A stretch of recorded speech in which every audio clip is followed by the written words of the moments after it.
اعوذ باللہ من الشیطان الرجیم بسم اللہ الرحمن الرحیم. عزیزان ایمان، آج جولائی 1975 کی 27 تاریخ ہے اور درس قرآن کریم کا آغاز سورہ بنی اسرائیل کی آیت 34 سے ہو رہا ہے. 1734.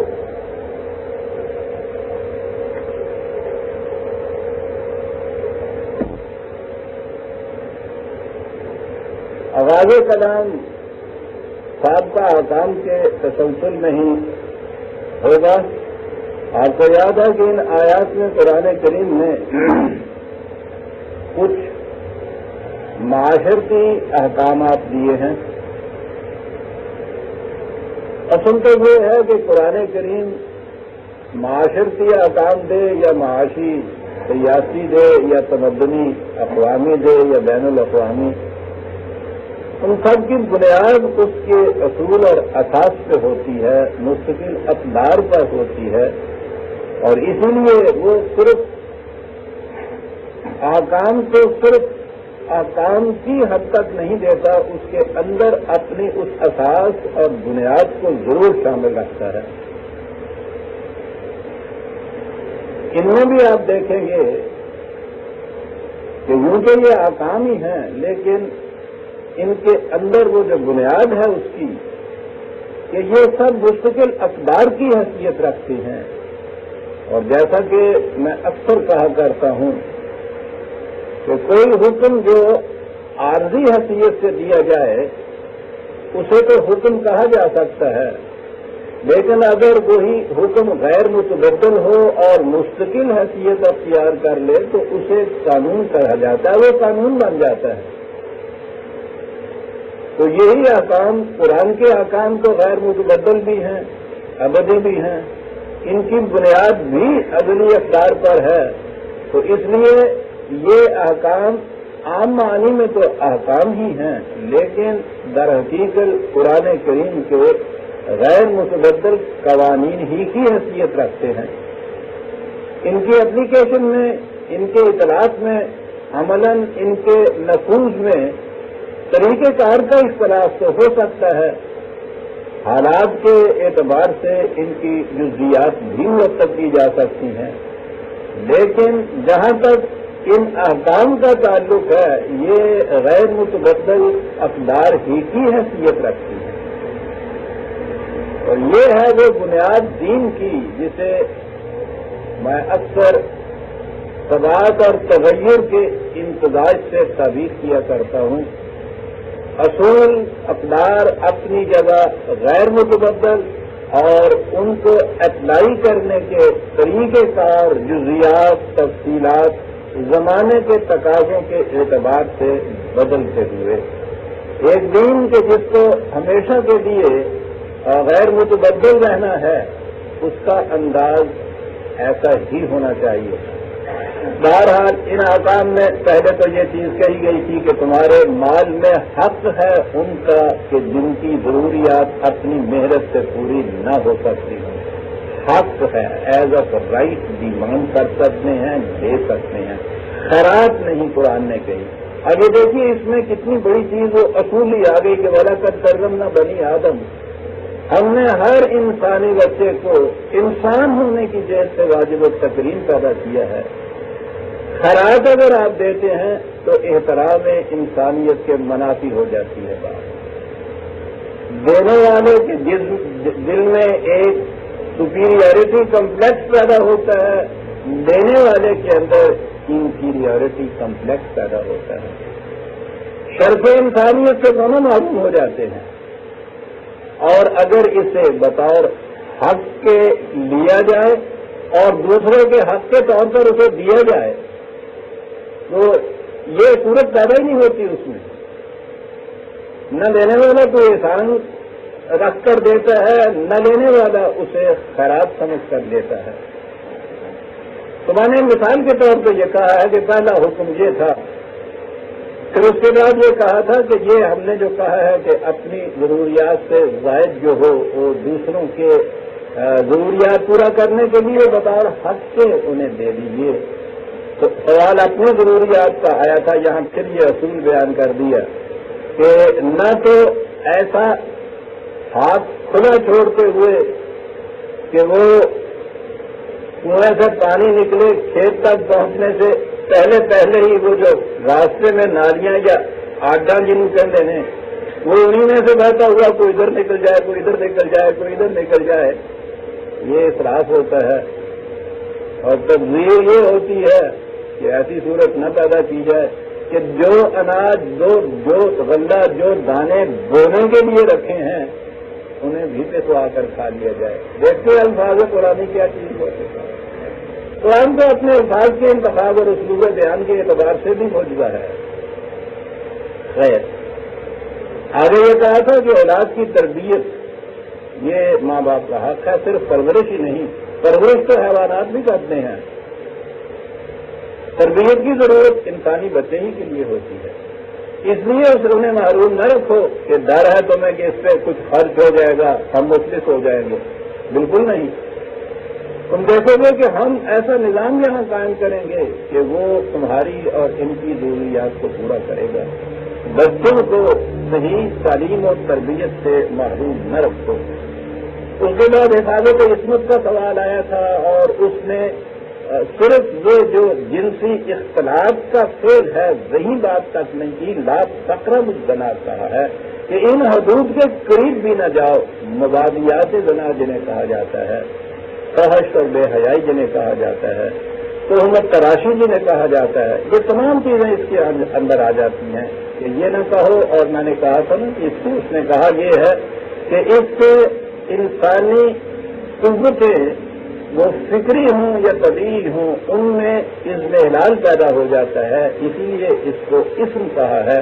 اور میں نے کہا تھا کہ اب تو مغرب کے محققین اس نتیجے پہ پہنچے ہیں کہ جو قومیں عصمت کی عبادت نہیں کرتی وہ زیادہ سے زیادہ 3 نسلوں تک زندہ اقوام میں شمار ہو سکتی ہیں. اس کے بعد ان کا زوال تو پہلے سے شروع ہو جاتا ہے اور اس کے بعد تو پھر وہ مردہ قومیں ہو جاتی ہیں. صرف عصمت کے اعتبار سے ان لوگوں نے کہا ہے، مغرب کے محققین یہ اس کی تاکید. اور اس کے بعد حفاظت نفس یا حفاظت جان آ گئی، اور اس نے اس کی تو اتنی اہمیت بیان کی کہ اگر کسی نے کسی ایک جان کو بھی ناحق طلب کر دیا تو یوں سمجھیے جیسے اس نے پوری انسانیت کو طلب کر دیا، اور جس نے کسی ایک کی جان بچا لی یوں کہیے کہ اس نے پوری نوع انسان کی جان بچا لی. وہ اتنی اہمیت ہے اس کے نزدیک انسانی جان کی. لیکن یہ بھی نہیں ہے کہ اس نے ہر حالت میں اس کو منع کیا، الا بالحق کہا ہے. اور الحق جو ہے وہ ہے قرآن کریم کے بتائے ہوئے قوانین اور تقاضوں کے ماتحت کوئی کام کرنا. یہ پھر دوسری چیز چلی جائے گی. اور اس کے بعد اس نے یہ کہا تھا کہ یہ جو مقتول کا وارث ہے وہ اگر کمزور ہے، ناتواں ہے، بے سہارا ہے تو وہ یہ نہ سمجھے کہ وہ بے سہارا ہے، وہ کسی بڑے آدمی سے جو قاتل ہے کس طرح سے انتقام لے سکتا ہے، بدلہ لے سکتا ہے. اس کے لیے ہم نے صاحب تقویت نظام مقرر کیا ہے. یہ کیس اس کا نہیں ہوتا، یہ ہمارا ہو جاتا ہے.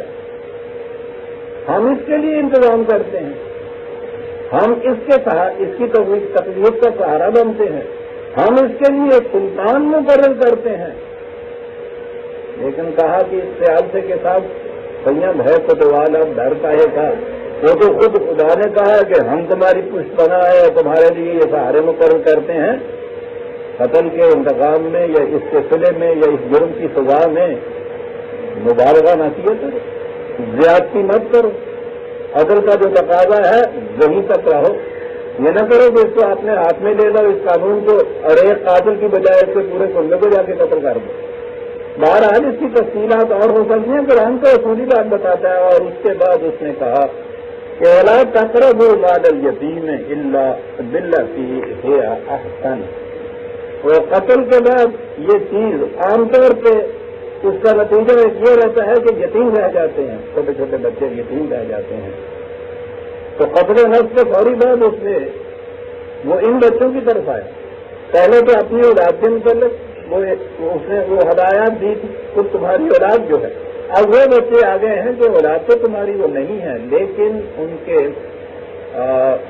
ماں باپ ہی نہیں. میں ابھی عرض کروں گا کہ قرآن کا یہ لفظ یتیم کا جو ہے عربی زبان میں بھی اور قرآن کے استعمال کی روح سے بھی یتیم صرف اسی بچے کو نہیں کہتے جس کے ماں باپ مر چکے ہوں، بلکہ ہر وہ فرد جو معاشرے میں تنہا رہ جائے اسے یتیم کہا جاتا ہے. عورتیں جو بیوہ ہو جائیں اور جب تک ان کا نہیں، لڑکیوں کی جب تک شادی نہ ہو جائے اور عورتیں جب بیوہ ہو جائیں تو انہیں بھی وہ یتیم کہہ کر پکارتا ہے. اور وسط معنی کے اعتبار سے ہر فرد جس کا جو تنہا رہ جائے معاشرے کے اندر وہ اسے بھی یتیم کہہ کر پکارتا ہے. لیکن یہاں چونکہ قتل نفس کے بعد یہ ذکر آیا ہے، یتامہ وہ ہیں کہ جن کے ماں باپ نہ رہے اور وہ تمہاری زیر تربیت زیر نگرانی آ جائیں. اگر ان کی کوئی پراپرٹی ہے، جائیداد ہے تو وہ بھی تو تمہارے زیر نگرانی ہوگی. کہا کہ یتیموں کے مال کو خود نہ کھاؤ. اس میں ایک ذرا سی استثناء رکھ دی، ایکسیپشن، اللہ باللتی ہی احسن، وہ گنجائش ہے اس میں. یہ گنجائش کیا گنجائش ہے اس کے لیے؟ یہاں کہا ہی احسن. میں یہ بار بار عرض کر چکا ہوں کہ قرآن کریم کے سمجھنے کا طریق ہے تصریف آیات. ایک بات ایک مقام پہ اگر اس نے کہی ہے تو اس کی مزید تفصیل، تشریح، تفسیر، تعویل خود اس نے دوسرے مقامات پہ کر دی. قرآن سمجھنے کا طریقہ یہ ہے کہ جو بات اس نے کہی ہے اس کے متعلق یہ دیکھا جائے کہ دیگر مقامات میں اس نے اس کے متعلق کیا کہا ہے. اگر وہ مقامات آپ کے سامنے سارے کے سارے آ جائیں بیک وقت تو آپ دیکھیں گے. اور میں نے عرض کیا تھا نا کہ بات تو بڑی ہے، منہ چھوٹا سا ہے. یہ تو اب میرا ذاتی تجربہ ہے. 40 سال تک میں نے قرآن کو اسی طرح سے سمجھا، تصریف آیات کے ذریعے، اور آخر الامر میں نے پھر کوئی 10 سال کی محنت کے بعد تبلیغ قرآن جو مرتب کیا ہے وہ ہے ہی یہ کہ ایک موضوع پر قرآن کریم میں کہاں کہاں اور کیا کیا آیا ہے.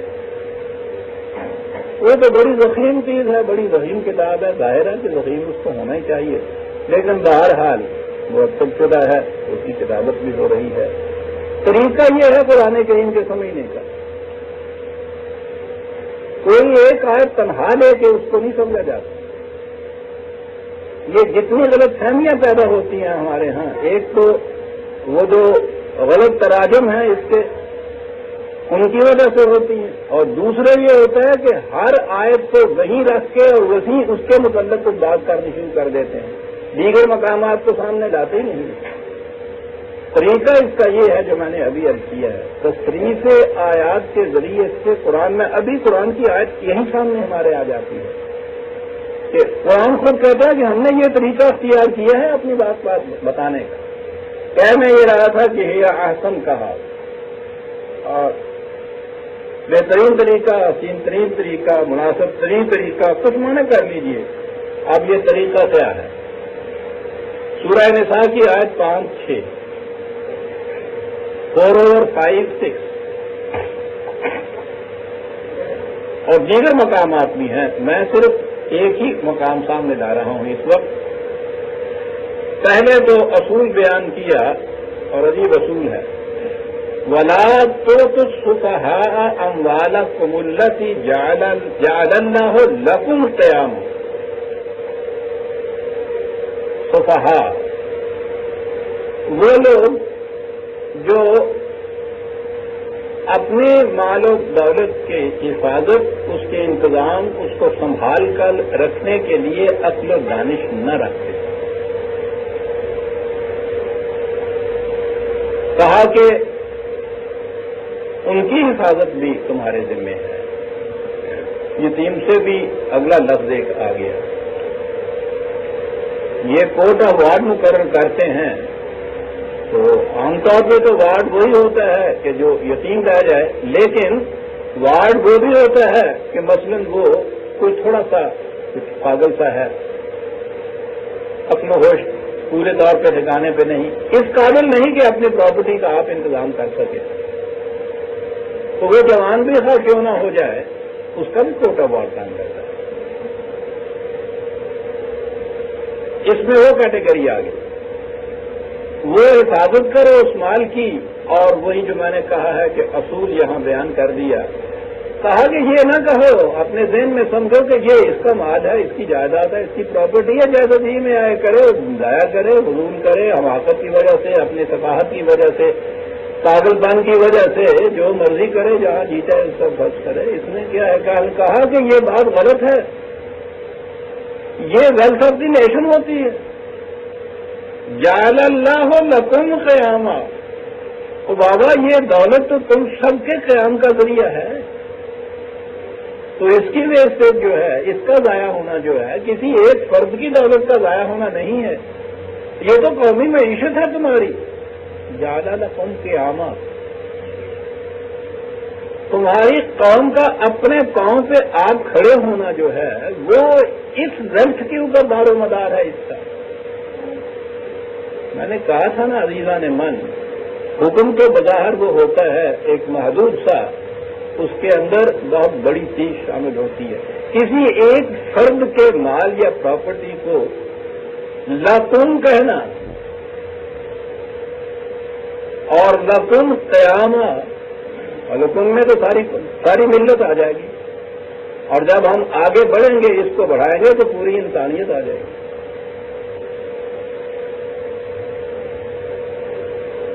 یہ اس فرد کا ہی نہیں ہے، یہ پوری کی پوری، اگر سمٹائے ہوئے بھی لیجیے کہ اس امت تک بھی اس کو محدود رکھیے، ملت تک محدود رکھیے، اسی مملکت پر محدود رکھیے، تو کہا یہ تو تم سب کے لیے باعث قیام ہے، اس لیے اس کی طرف سے بے اعتنائی نہ برتو کہ مجھے کیا صاحب اس کا جاتا ہے، ہمارا کیا جاتا ہے۔ اور غلط نظام میں تو افراد امت نہیں، افراد ملت کی یہ کیفیت ہو جاتی ہے۔ روز آپ نے سنا ہوگا کہ گدا کیوں کاٹنا پیا ریل کا کر گا میں تیرے پیورا کو جان دیا رہا ہے، سرکاری مال ہے، سرکاری مال یہ سمجھا ہوا ہے جو لاوارث کا مال ہوں جی میرا کوئی دخل نہیں، میرا کوئی نقصان ہی نہیں ہے، جیسا مرضی تباہ ہو گئے۔ وہ فرد کے مال کو کہتا ہے کہ جعل اللہ لکم قیاما، لیکن یہ تو قرآن ہے،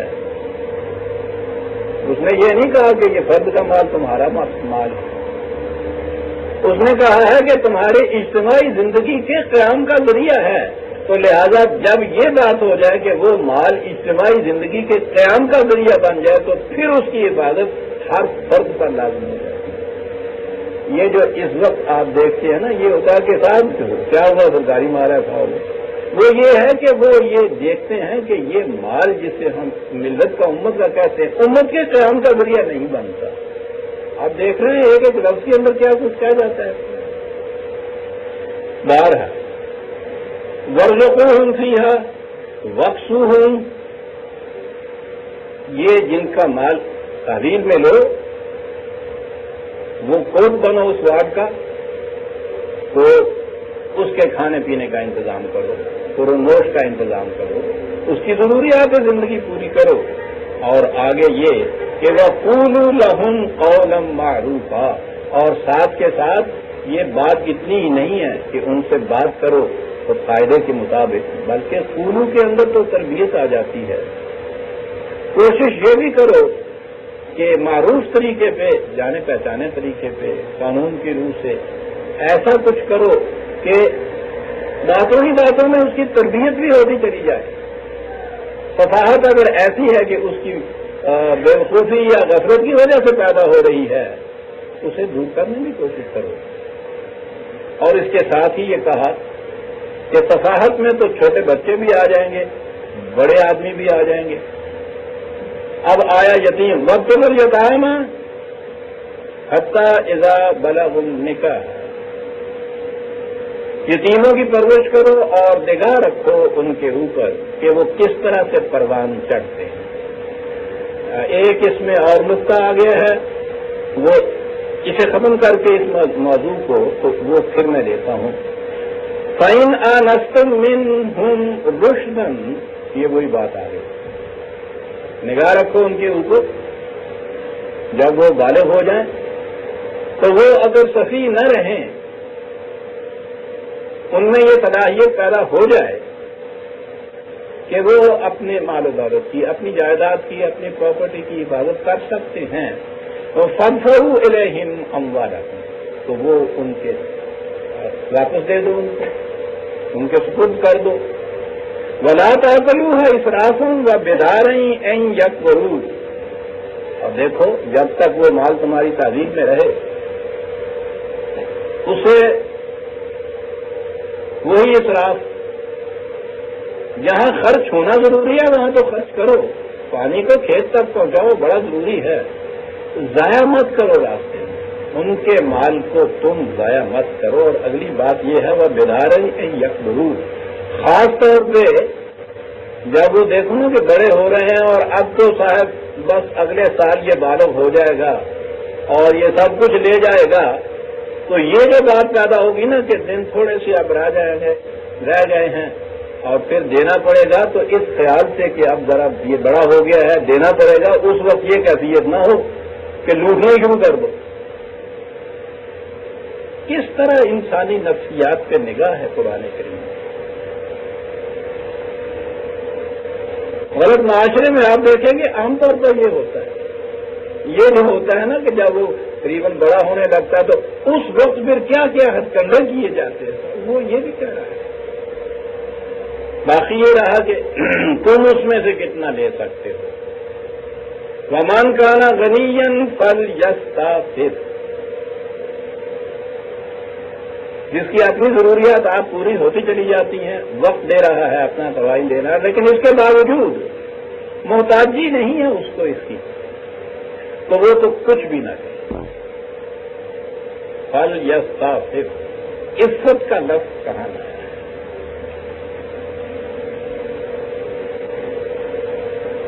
اس ترغیب و کشش و جاذبیت کے باوجود جو اس مال کے اندر تمہیں نظر آتی ہے، ایک کشش ابھی اس نے کہا تھا کہ زنا کے معاملے میں جو جنسی کشش نظر آتی ہے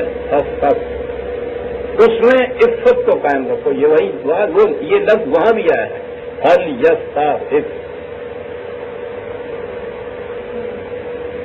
وہی لفظ یہاں بھی استعمال کیا ہے۔ بات تو ساری ٹیمپٹیشن کو روکنے کی ہے، کشش و جاذبیت کو روکنے کی ہے، تو رکے رہے۔ وَمَنْ كَانَ فَقِيرًا فَلْيَأْكُلْ بِالْمَعْرُوفِ، اور جس کو ضرورت ہو اپنا وقت دے رہا ہے، محنت دے رہا ہے، تو اس کی وجہ سے اس کی اپنی آمدنی پہ فرق پڑ رہا ہے، اور وہ صاحب احتیاج اس کی وجہ سے ہو گیا ہے۔ بالمعروف، معروف یاد رکھیے قرآن کی روح سے قانون کے مطابق بھی آتا ہے، معاشرت کے مطابق بھی آتا ہے، جانی پہچانا ہوا طریقہ، بس یہ سمجھ لیجیے۔ وہ جو کچھ بھی آپ دیکھتے ہیں 420 سو ہوتا ہے وہ معروف نہیں ہوتا، جانا پہچانا نہیں ہوتا طریقہ، وہ انجانے طریقوں سے کیا جاتا ہے۔ تو معروف میں ہر وہ چیز آ جاتی ہے کہ جس کو ہر شخص جانے کہ یہ چیز یوں ہو رہی ہے، خواہ وہ قانون کی شکل لے لے یا تمہارے ہاں کے عرف کی شکل لے لے، تو جانے پہچانے طریقے سے۔ اور پھر جب اس کو آگے بڑھائیں گے قرآن کریم امر بالمعروف نہی عن المنکر کہے گا، تو وہاں تو المعروف کے معنی وہ ہوں گے کہ جسے قرآن کریم ریکگنائز کر لے، جس طریقے کو بھی وہ ریکگنائز کر لے اسے المعروف کہا جائے گا، جسے وہ نہ ریکگنائز کرے اسے منکر کہا جائے گا۔ معروف طریقے سے تم لے سکتے ہو۔ فَإِذَا دَفَعْتُمْ إِلَيْهِمْ أَمْوَالَهُمْ فَأَشْهِدُوا عَلَيْهِمْ، اور جب وہ واپس دینے لگو ان کا مال، یہ معاملہ دونوں کے درمیان نہیں رہنا چاہیے۔ معاشرے میں سے کچھ لوگ صاحب عدل گواہ مقرر کر دیں، حساب کرو، حساب دو، اسی کے ساتھ نہیں، ان گواہوں کی موجودگی میں۔ اور وہ جو میں نے کہا ہے نا کہ ہر بات میں وہ اصول کی طرف جاتا ہے، یہ سارا کچھ تو یوں ہو رہا ہے جیسا کہ معاشرے میں ہونا چاہیے، قانونی جیسے کہہ لیجیے، عرف کے طریقے سے کہہ لیجیے۔ تو اس میں اسلام دین یا قرآن کہاں آتا ہے؟ یہاں آتا ہے۔ اور یہ سمجھ لو کہ وَكَفَىٰ بِاللَّهِ حَسِيبًا، یہ جو تم حساب کتاب کر رہے ہو اس کے اوپر ایک آڈیٹر جنرل بھی ہے. وہ کون ہے؟ وہ خود خدا ہے. حساب کرتے وقت یہ یاد رکھو کہ یہی حساب جو ہے نہیں چکا دینا تم نے. یہ ایک اور آگے جا کے بھی آنا ہے آڈیٹر جنرل. حساب کر لو، وہاں اکاؤنٹ سرنڈر کرنے ہیں تم نے. تو یہاں ان کے ساتھ حساب کتاب کرتے وقت اس حقیقت کو یاد رکھو کہ معاملہ یہی ختم نہیں ہو رہا. یہ حساب تم نے وہاں بھی جا کے دینا ہے، خدا کے ہاں بھی جا کے دینا ہے، اور اس کے متعلق ایمان یہ رکھو کہ وہ دل کے ارادوں اور نگاہ کی خیانتوں کو بھی جانتا ہے. ہو سکتا ہے کہ اکاؤنٹ سے تم نے بات سب ٹھیک رکھے ہوئے ہوں، اور غلط معاشرے میں تو سر پوچھو ہی نہیں کہ کیسے کیسے اکاؤنٹ ٹھیک رکھے جاتے ہیں. بڑے بڑے اکاؤنٹنٹ، بڑے بڑے انکم ٹیکس آفیسر، بڑے بڑے حساب داں چشمے دیے جاتے ہیں ان کو. پتہ ٹھیک ہے، حساب کرتے وقت اسے یاد رکھو کہ یہی معاملہ ختم نہیں ہو رہا، یہ حساب کہیں اور جا کے بھی دینا. وہی بات جو میں نے کہا تھا کہ حکم بظاہر دے رہا ہے ایک سوسائٹی کے متعلق، یتیموں کے متعلق، مال کے متعلق، قانون کے روح سے یہ کرو یہ کرو، اور اس کے آخر میں ایک چیز یہ کہ اسے ذہن میں رکھو کہ یہ حساب یہی ختم نہیں ہو جاتا، وہاں جا کے بھی حساب دینا ہے. میں نے کہا تھا دو ایک باتیں اس میں آ جاتی ہیں. ایک تو مجھے فوراً ہی حضرت عمر رضی اللہ تعالیٰ عنہ کا قول یاد آ گیا. ان سے کہا گیا کہ آپ خلافت کی ذمہ داریوں کو کیا سمجھتے ہیں، اس میں سے کتنا دیتے ہیں اپنی ضرورت کے لیے.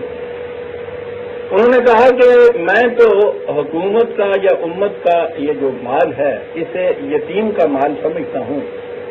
اور اس کے بعد کہا کہ من کانا غنیًا فلیستعفف ومن کانا فقیرًا فلیأمر بالمعروف. جسے ضرورت نہ ہو لینے کی وہ تو اس میں سے کچھ نہیں لے سکتا، اور جو محتاج ہو اس کا وہ اتنا ہی لے سکتا ہے جتنا قرآن نے یتیم کے مال سے لینے کی اجازت دی ہے. اور اس میں شرطیں یہ ہیں کہ حساب دو تو گواہ مقرر کرو، اور آخری حساب جو ہے پھر یاد رکھو کہ وہاں جانا ہے. یہ لوگ ان چیزوں سے اپنے متعلق فیصلے کیا کرتے ہیں. کیسی عجیب بات ہے یہ جو کہی گئی ہے. اگلی بات میں نے کہی تھی کہ اسی حکم سے ایک اور حکم نکلتا ہے. نکاح کی عمر کیا ہونی چاہیے؟ کیا بالغ ہونا اس کی شرط ہے؟ تو آپ کے ہاں جو مربوط قانون شریعت ہے اس میں تو یہی نہیں کہ یہی چیز ہے کہ نہیں شرط نہیں ہے، بلکہ اتنا زور دیا جاتا ہے اس بات کے اوپر کہ نابالغ کی شادیاں ہو جاتی ہیں کہ آپ کے ہاں یہ جو فیملی لاز بن گئے بدقسمتی سے، اس میں یہ شرط رکھی گئی کہ لڑکی اور لڑکے کا بالغ ہونا ضروری ہے. میرا خیال ہے کہ 12, 13, 14 سال ہو گئے ہوں گے ان قوانین کو بھی، شاید 62 میں بنے تھے وہ. آج تک اس کے پیچھے ڈگی لیے پھر رہے ہیں کہ یہ بلوغت کی شرط جو ہے یہ خلاف شریعت ہے، ناجائز ہے، اس کو اس میں سے ہٹانا چاہیے.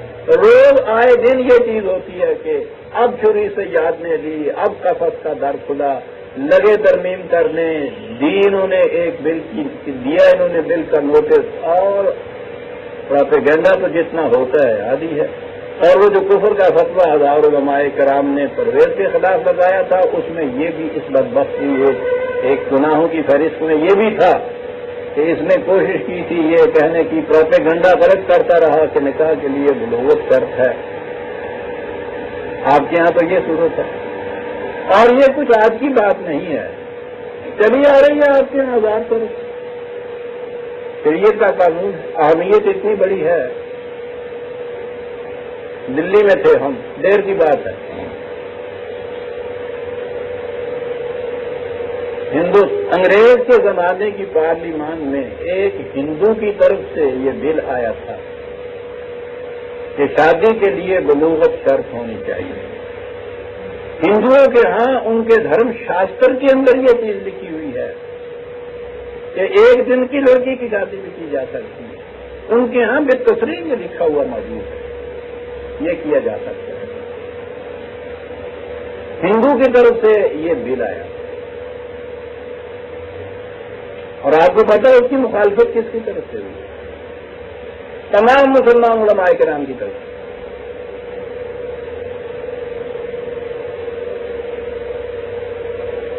مجھے اب تک یاد ہے علامہ اسلم جراد کو لیے رہے رحمہ میرے استاد, وہاں یہ چیز ہوئی تھی. ابھی میں بتاؤں گا کہ وہاں یہ چیز کی کیوں ہوئی تھی. اس کو ساردا بل یا ساردا کہتے ہیں. ساردا تھا اس کا نام ہندو کا جس نے پیش کیا تھا. جامعہ ملیہ اسلامیہ کرول باغ میں ہوا کرتا تھا, وہاں رہتے تھے مولانا. وہاں اجتماع ہوتا تھا علماء کرام کا اس بل کی مخالفت کے لیے, اور تمام فرقوں کے علماء اکٹھے ہوتے تھے. تو مجھے یاد ہے مولانا نے مسکرا کے فرمایا کہ ہماری تاریخ عجیب ہے کہ اتنی سی بات پہ تو کبھی اجتماع نہیں ہوتا ہمارے ہاں علماء کرام کا کہ آمین بل جہر کہنی چاہیے یا بل خفی, لیکن تاریخ ہماری بتاتی ہے کہ ان کا جب بھی کہیں اجتماع ہوتا ہے ہمیشہ باطل پہ ہوتا ہے. اس مسئلے میں کوئی بھی اختلاف نہیں کر رہا. آپ جاننے کے دیکھ لیجیے وہ نیچے سے سب جایا کرتے تھے. ایک ایک لڑکے کے علماء کرام جو ہے وہ چلے آ رہے ہیں یہ اجتماعی طور پر مطالبہ پیش کرنے کے لیے کہ یہ بل شریعت حقہ کے خلاف ہے, اس لیے اول تو اسے پاس نہ کیا جائے, پاس کیا جائے تو مسلمانوں کو اس سے مستثنا قرار دیا جائے. بات کسی کے خلاف کچھ اعتراض کی یا نفرت کی نہیں ہے. ان بزرگوں کا میرے ذہن میں احترام ہے, لیکن میں کہہ یہ رہا تھا, کہنا یہ چاہتا ہوں کہ ایک تو یہ پروپیگنڈا اور پھر جذباتی طور پہ جس معاملے کو سوچا جائے. آپ کو معلوم ہے کہ اس مسئلے میں لیڈ کون کر رہا تھا؟ کوئی بہت بڑا مولوی اعظم نہیں, مولانا محمد علی جوہر. اتنا بڑا اسٹیٹس مین کہ دنیا کے بڑے بڑے اسٹیٹس مینوں سے ٹکر لینے والا تھا. اتنا بڑا قابل آدمی کہ کامریڈ کا پرچہ پارلیمان کے ممبر نیاز کے دانے کی طرح اٹھائے چلا کرتے تھے. اتنی اہمیت اس کی تھی کہ وائسرا اپنا پرچہ الگ منگاتا تھا, اس کی بیوی الگ منگاتی تھی. اور ویسے بھی سیاست کے اندر اتنا بڑا مقام ہے ان کا. اس مسئلے میں وہ لیڈ کر رہے تھے. ڈیپوٹیشن کیا وائسرا کے پاس, اس میں وہ لیڈ کر رہے تھے. کیا کہنے کے لیے کہ یہ جو بل پاس ہونے والا ہے کہ نکاح کے لیے بالغ ہونے کی شرط قرار دی جائے, مسلمانوں کو اس سے مستثنا قرار دیا. یہ نہ مانا گیا. آپ حیران ہوں گے کہ مسلمانوں کی طرف سے جو سول ڈس اوبیڈینس شروع ہوئی وہ اس ایشو پہ شروع ہوئی. وہی کرول باغ میں وہ بیان فرماتے تھے جامعہ ملیہ میں. میں بھی مولانا کے پاس وہاں رہا کرتا تھا, وہاں یہ اجتماع ہوتے تھے. تو سول ڈس اوبیڈینس اس کی کیسے ہو؟ صبح کے وقت تاندا لگ جاتا تھا. کوئی گود میں بچی کو اٹھائے ہوئے ہے, اللہ اللہ اللہ, کوئی بچے کو لیے جا رہے ہیں, چپ کر کاکا, چپ کر کاکا. 6 مہینے کے بچے اور بچیاں چلے آ رہے ہیں, اور وہاں اس سینٹر کے اندر ان کا نکاح پڑھایا جا رہا ہے. وائسرا سے کہا جا رہا ہے کل لو کیا کرتے, اس نے کہا ہوئے مجھے کیا پڑی ہے, تم پیدا ہونے سے پہلے نکاح کراتے تھے.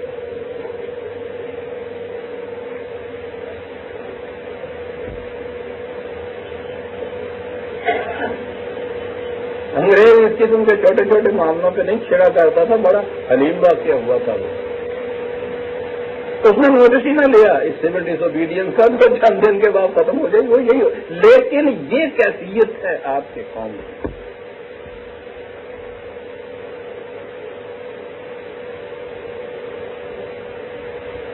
کہیں کہ یار ٹھیک ہے، پتہ نہیں کسی نے یہ اسی قسم کا پہلے فتویٰ دے دیا ہوگا، اس کے اوپر یہ چلے آ رہے ہیں، اسلاف سے جو چلا آتا ہے ان کا تو مذہب وہ ہے، یہ بات نہیں ہے۔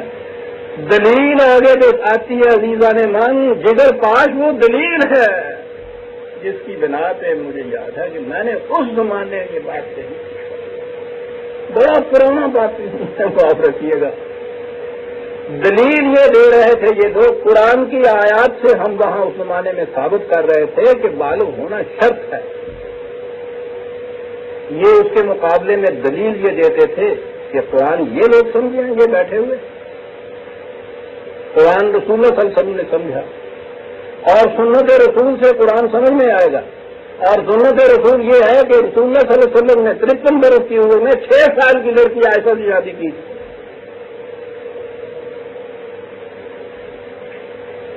عزیزان من، بات وہ نہیں تھی۔ اگر یہ فقہ تاکی رکھتے تو ٹھیک ہے، غلط بات تھی یہ۔ اس نشتر کی ذات شریعان کیسے ناتوان تک نہیں پہنچتی تھی، یہ دلیل تھی ان کی۔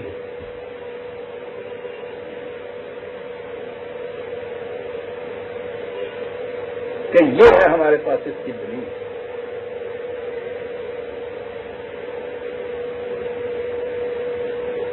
کہا قرآن کی صریح آیات کے خلاف ہے۔ دلیل یہ ہوتی ہے کہ قرآن تم سمجھتے تھے یا رسول اللہ سمجھتے تھے؟ اس فکرے کے بول جانے کے بعد کون جرت کر سکتا ہے مسلمان یہ کہنے کا معاذ اللہ کہ نہیں ہم زیادہ قرآن سمجھتے ہیں؟ لیکن جسے تم کہتے ہو کہ رسول اللہ نے یہ سمجھا تھا، بات تو یہ ہے پوچھنے کی کہ واقعی رسول اللہ نے ایسا کیا تھا؟ آپ حیران ہوں گے کہ وہاں سے یہ بات چلی، اس سے پہلے میں نے یہ تحقیق نہیں کی تھی۔ یہی چیز تھی، اصولاً یہ چیز مانتا چلا آ رہے تھے ہم کہ رسول اللہ کی طرف سے منسوب کوئی قول یا کوئی عمل جو قرآن کے خلاف ہے، اس کی نسبت رسول اللہ کے خلاف غلط ہے۔ حضور نہ ایسا فرما سکتے تھے نہ ایسا کر سکتے تھے، یہ ہوتی تھی دلیل۔ لیکن ان کی دلیل یہ ہوتی تھی کہ صاحب بخاری شریف میں ہی آ گیا،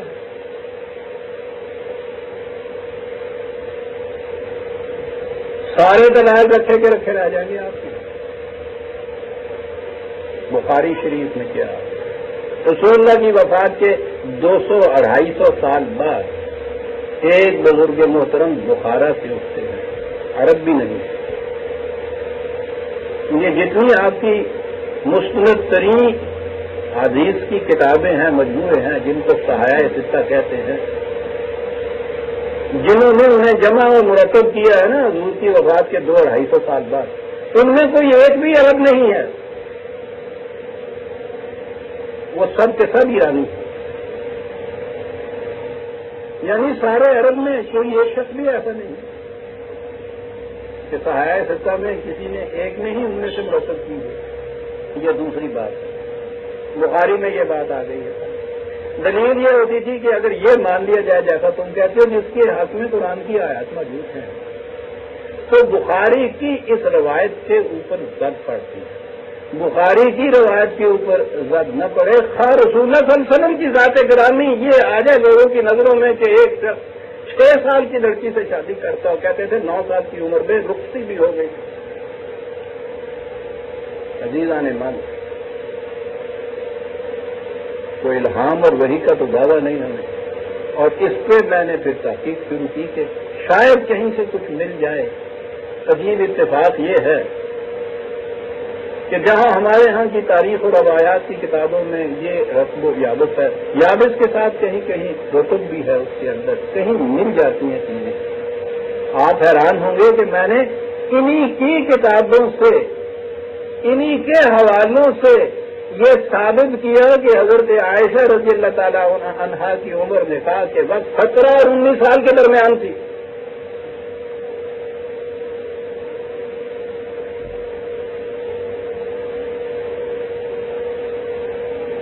بجائے اس کے کہ اس پہ بہرحال میں تو اس کا متمنی نہیں تھا کہ کوئی شکریہ ادا کرتا، اتنی تو توقع کی جا سکتی تھی کہ اس کو تسلیم کر دیا جائے انہی کی کتابوں کو جنہیں یہ قابل اعتماد اپنے یہاں کہتے ہیں. اس تحقیق کو رد کر دیا کہ بخاری کی روایت کے بعد کوئی اور سند قابل پذیرائی نہیں ہو سکتی. وہ وہی کا وہی رکھا کہ حضور نے واقعی 6 سال کی لڑکی سے نکاح دیا. سند بن گئی اس چیز کی کہ نابالغ کی اس کا نکاح ہو سکتا ہے. 6 مہینے کے بچوں کے نکاح انہوں نے پڑھائے ہوا ہوں اس زمانے کے اندر.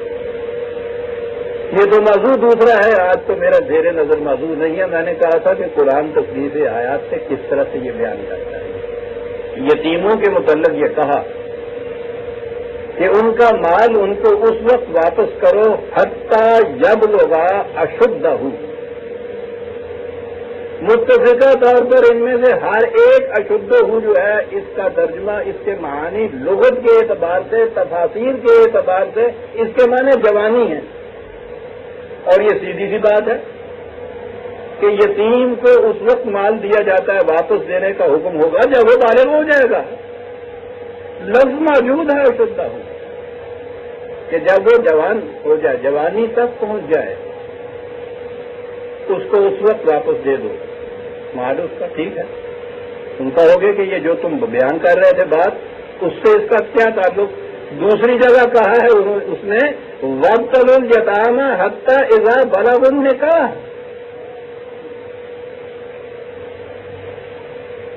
یہ اس وقت مال لٹاؤ جب وہ نکاح کی عمر کو پہنچ جائے. حتی یبلغ اشدہ قرآن نے کہا تھا. وہ تو اپنے معنی آپ بیان کر رہے ہیں کہ بلغ النکاح کے معنی کیا ہے. اشدہ.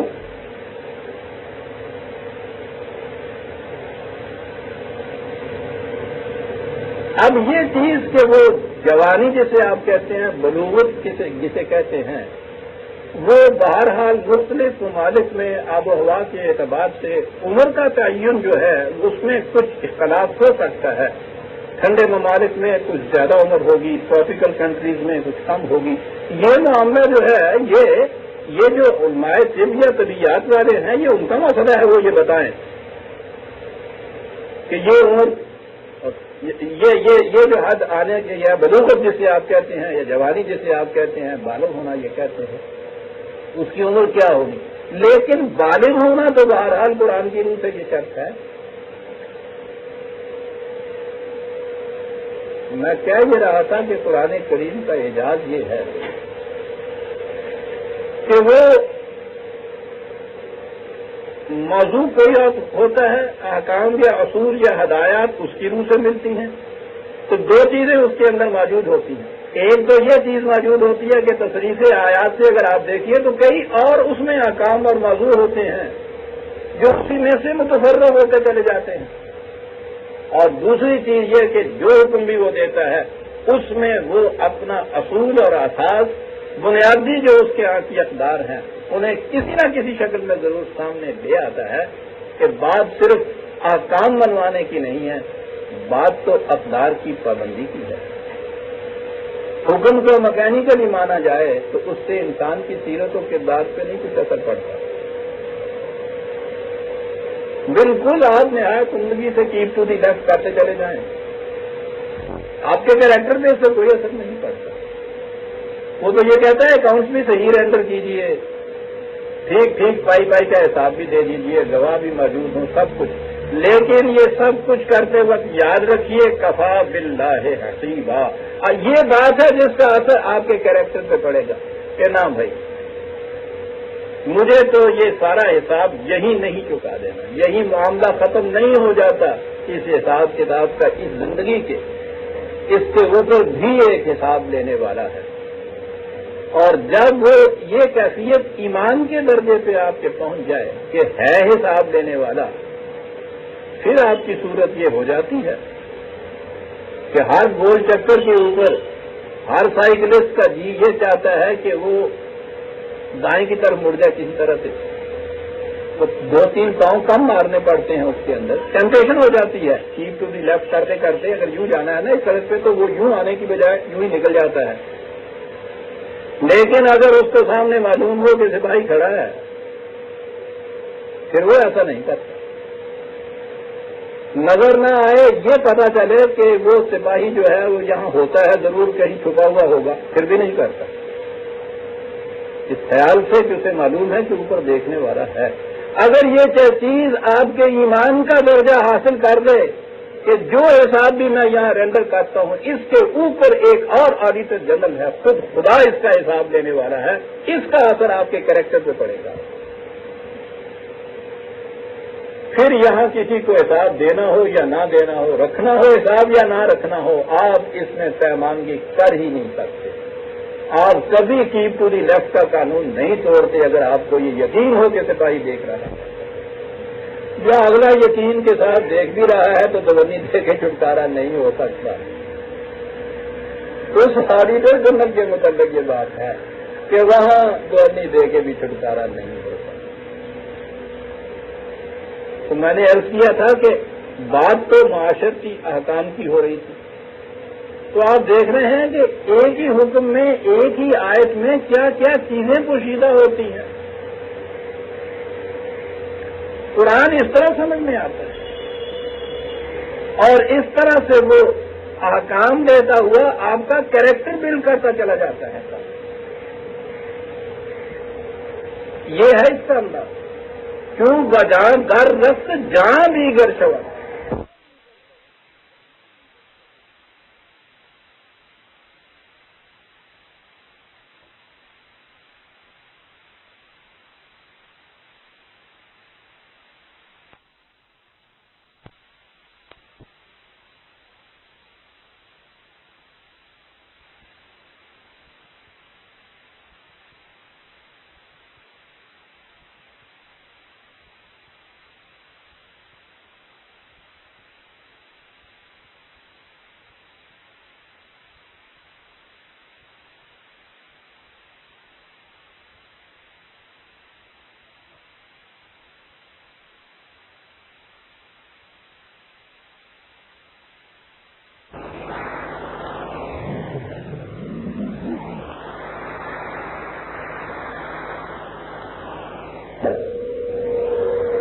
پھر وہ ایسا نہیں کرتا، نظر نہ آئے، یہ پتا چلے کہ وہ سپاہی جو ہے وہ یہاں ہوتا ہے، ضرور کہیں چھپا ہوا ہوگا، پھر بھی نہیں کرتا، اس خیال سے کہ اسے معلوم ہے کہ اوپر دیکھنے والا ہے۔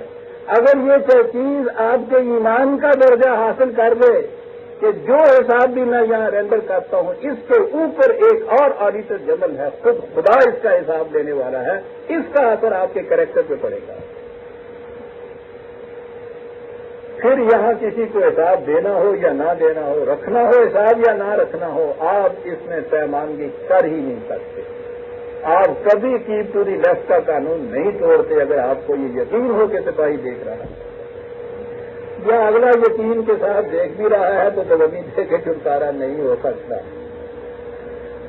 اس آڈیٹر جنرل کے متعلق یہ بات ہے کہ وہاں دونی دے کے بھی چھٹکارا نہیں ہو سکتا۔ تو میں نے عرض کیا تھا کہ بات تو معاشرت کی احکام کی ہو رہی تھی، تو آپ دیکھ رہے ہیں کہ ایک ہی حکم میں، ایک ہی آیت میں کیا کیا چیزیں پوشیدہ ہوتی ہیں۔ قرآن اس طرح سمجھ میں آتا ہے اور اس طرح سے وہ احکام دیتا ہوا آپ کا کریکٹر بلڈ کرتا چلا جاتا ہے۔ یہ ہے اس کا انداز، کیوں بجان در رست جہاں دیگر شوا۔ یہ تو اگر دل میں اتر جائے تو ایک اندر کی دنیا بدل دیتا ہے، اور جہاں چوں دیگر شو بستر جہاں دیگر شوا، اندر کی دنیا بدل جائے تو باہر کی دنیا ساری بدل جاتی ہے۔ میں اب سمجھا کہ دنیا کچھ نہیں، دنیا میرا دل ہے، بدل جانے کے اس کے رنگ ہر ایک چیز کا بدلا۔ ان اللہ لا یغیر ما بقوم حتی یغیروا ما بانفسہم۔ یاد رکھو، خارجی ماحول کو خدا بھی نہیں بدلتا جب تک تم خود اپنے اندرونی ماحول کو نہ بدل لو۔ ان اللہ لا یغیر، عزیزہ نے من کو چھوٹی بات نہیں کہ وہ کہہ گیا ہے۔ دنیا کی کوئی طاقت تو اور نہیں جو یہ چاہے کہ قوموں کے افراد کی بالخصوص ان آنے والی جوان نسلوں کی اندرونی دنیا نفسیاتی تغیر کیے بغیر خارجی ماحول میں تغیر پیدا کر دوں، اصلاح پیدا کر دوں، معاشرے کو درست خطوط کے اوپر چلا دوں اندر کی تبدیلی کیے بغیر، تو کہتا ہے تم کون اور تمہاری قوت کیا کر سکتے ہو؟ ان اللہ لا یغیر، خدا بھی یہ نہیں کرتا حتی یغیروا ما بانفسہم، جب تک تم ان کے اندر نفسیاتی تبدیلی نہیں پیدا کرتے کوئی قوم، خدا بھی خارجی تبدیلی نہیں پیدا کرتا۔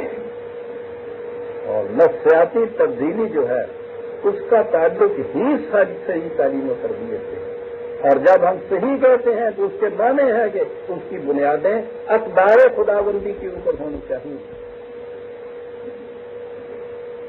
یہ ہے، دیکھتے ہیں کہ حکم دے رہا ہے یتیموں کے مال کا، اور اسی ضمن میں باتیں کیا کیا کہا جاتا ہے،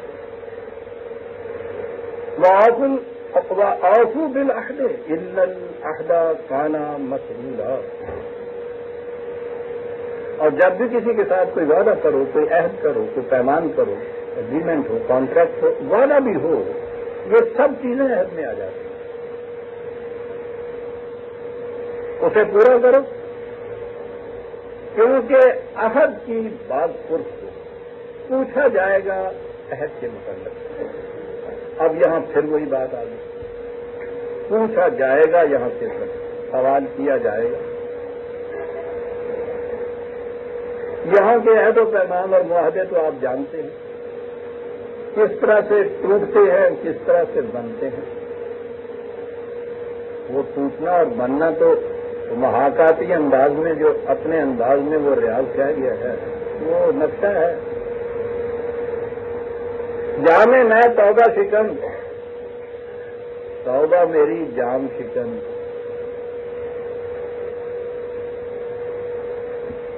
یہ عہد ہوتا ہے نا اپنے آپ سے کہ نہیں صاحب آپ نہیں دیوں گے، ٹوٹتا ہے نا جب وہ جام شکنی ہوتی ہے۔ جام میں توبہ شکن، توبہ میری جام شکن، کتنی دفعہ ہوا؟ سامنے ڈھیر ہے ٹوٹے ہوئے پیمانوں کا۔ ہم جو وعدے کرتے ہیں صبح سے شام تک عزیزان من، اس کا نام کچھ بھی رکھ لیجیے، شام کو اگر آپ دیکھیں گے تو ٹوٹے ہوئے پیمانوں کا ڈھیر آپ کے سامنے ہے۔ ہر عہد کا، ہر وعدے کا ٹوٹنا اس کے حزین انداز میں پیمانے کا ٹوٹنا ہوتا ہے۔ تو ہمارے ایک دوست تھے، بڑے عظیم دوست، کہتے تھے، کہا کرتے تھے لوگ کہتے ہیں کہ سگریٹ چھوڑنا بہت مشکل ہے، بڑی سخت عادت ہے، چھوٹ نہیں سکتا۔ کہنے کے غلط ہے، ہم نے 20 دفعہ چھوڑا، 20 دفعہ چھوڑے کے بعد سمجھ لیا کچھ مشکل نہیں۔ میں نے کہا جی وجہ فرمایا، اس سے تو آسان کچھ نہیں ہے، 20 دفعہ چھوڑا۔ ان العہد کان مسئولا، پوچھا جائے گا۔ یہاں وہ نہ بھی پوچھنے والا ہو، یا اس میں نہ بھی بیچارے میں اتنی طاقت ہو کہ یہ کہہ سکے کہ صاحب آپ نے تو مجھ سے یہ کہا تھا، پھر آپ وہ پورا کیوں نہیں کر، جرت نہیں کر سکتا آدمی اس کے ساتھ۔ یہاں تو شاید اس قسم کے کھربرے الفاظ میں نہ کچھ ایسا ہو، ہم تو گاؤں کے رہنے والے ہیں، وہاں تو جھٹ سے کہہ دیا جاتا اور تو کون ہم پوچھنے والا، ٹھیک ہے کون ہم نے پوچھنا، اور پھر اگر نیچے سے بات شروع کی جائے گی تو بہت آگے تک پہنچتی ہے۔ کتنے وعدے لوگ کیے جاتے ہیں کہ کبھی خیال بھی نہیں ان کو کہ ان کا پورا کرنا ہے، اور یہ روش تو پھر اتنی عام ہو جاتی ہے بگڑے ہوئے معاشرے میں کہ وعدہ کرتے وقت بھی یہ ذہن میں ہوتا ہے کہ کس نے پورا کرنا ہے۔ ایک ہی بات تھی اس سے ذرا پہلے کہ پھر وعدہ توڑنے والے کو کچھ شرم آ جاتی تھی، کچھ حیا دامنگیر ہو جاتی تھی کہ کیا منہ دکھاؤں گا۔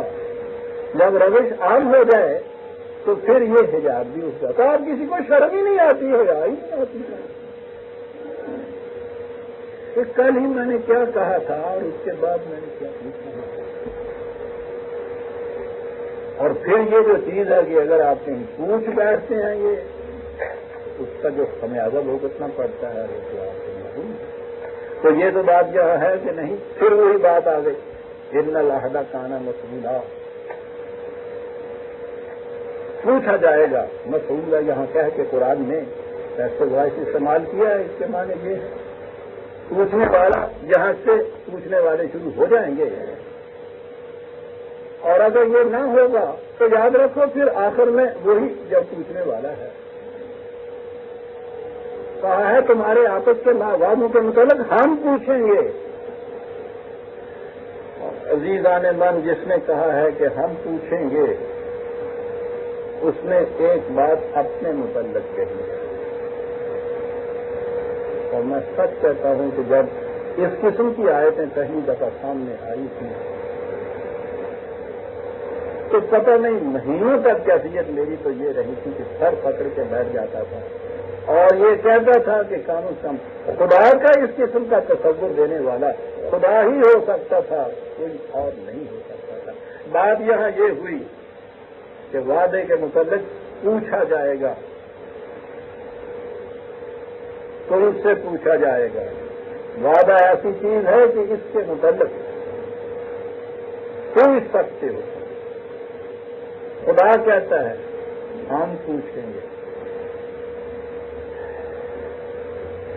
سورہ الفرقان 25ویں سورہ 16ویں اس کی آیت 25/16 ادھر سے بات چلی آتی ہے کہ تم یہ کرو گے، خدا کہہ رہا ہے ہم وعدہ کرتے ہیں کہ یہ دیں گے، اور ہم وعدہ کرتے ہیں کہ یہ کریں گے، ہم وعدہ کرتے ہیں ایسا کریں گے۔ یہ کچھ کرنے کے بعد عزیزان من نسخہ ہے تو نکال دیجیے، الفاظ یہ جاری رکھیے۔ کہا کہ ہم وعدے کر رہے ہیں تم سے، اور وعدے کے متعلق یہ یاد رکھو کہ وعدہ ہمارا ہی کیوں نہ ہو، کانا علی ربے کا وعدًا مسعودا، یہ خدا کا وعدہ تو ہے لیکن یہ ایسا وعدہ ہے کہ اگر بے فرض محال نہ پورا ہو تو تم ہم سے پوچھ سکتے ہو کہ کیوں نہیں وعدہ تم نے پورا کیا۔ اللہ اکبر، اللہ بات یہ وعدے کے پورے کرنے کی اہمیت کے سلسلے میں کی گئی ہے، کیونکہ اس نے تو کہا ہے کہ ان اللہ لا یخلف المیعاد۔ ہم تو کبھی وعدہ خلافی کرتے ہی نہیں ہیں، کبھی کریں گے ہی نہیں۔ نہ وعد اللہ حقاً، ہم سے یہ واجب ہے یہ کہ وعدہ پورا کرے، وہاں تو یہ کیفیت ہے، لیکن اس کی اہمیت کا یہ عالم ہے کہ جب یہ کہا کہ وعدہ جو ہے مسئولہ ہے، ان العہد کان مسئولہ، تو اس میں ایکسیپشن خود خدا اپنی بھی نہیں کرتا، کیا لگا اور تو بڑے نالو ہاں بنے پھر دے۔ یہاں تو یہ عالم ہے کہ خدا بھی اگر بفرض محال اپنا وعدہ نہ پورا کرے تو تم اس کا بھی اعلان کر سکتے ہو کہ وعدہ کیا ہے پورا کیوں نہیں کرتا۔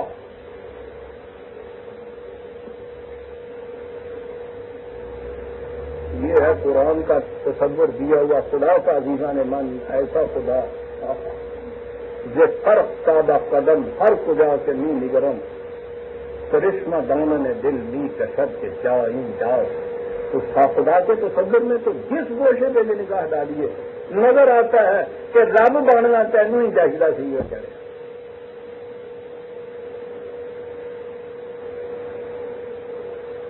عزیزان من،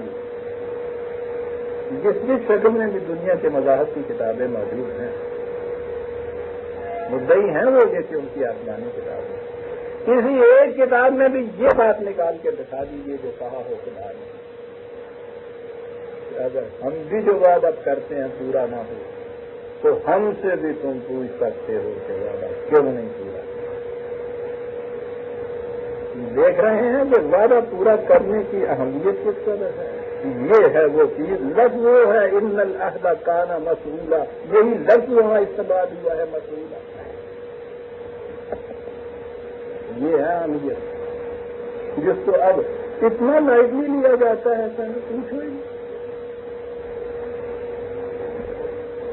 کیا نہیں، میں آ جاؤں گا 4 بجے وہاں پورا تو بھائی پکی بات کر خدا کے لیے بڑا آ جاؤ. میں نے کہیں کہا تم سے آ جاؤں گا. یہی کہا کہ اس کے دل میں وسوسہ ہوتا ہے، اور اگر وہ کہیں خدا نہ کرتا کہہ کہ میں انشاءاللہ آ جاؤں گا تو پھر تو وہی سمجھ لیا جاتا کہ بس یہ نہیں ہونے والا. میں کہ زندگی تو نہیں بگڑی ہوئی. ان اللہ کا کہنا مسئولہ. اور آگے چلا تو اوفل کہلا اذا قلتم وزنوا بالقسطاس المستقیم.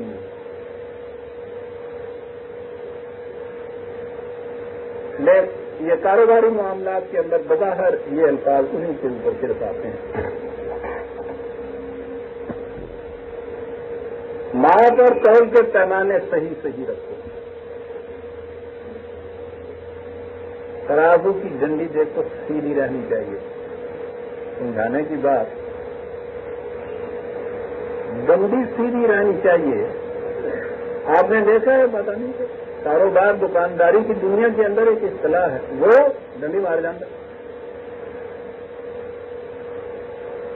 ڈنڈی مار جاندہ وہ ہوتا یہ ہے. یہ بھی ایک وہ ہاتھ کا کنڈا ہوتا ہے توڑنے والوں کا.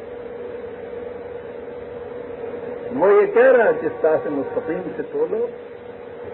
اوف الکیل، یہ پہلے تھا اوف بالعہد. عہد یا وعدے کے لیے بھی یہ لفظ آیا پورا. کہا کہ یہ زبانی وعدہ نہ صحیح، تم میں اور دکاندار میں یہ ایک معاہدہ ہوا ہے کہ تم اگر اس کو 4 روپے دو تو وہ 1 سیر چیز تمہیں دے دے گا. یہ بھی ایک معاہدہ ہے، اس لیے لفظ اس کے لیے بھی وہ معقول آیا ہے.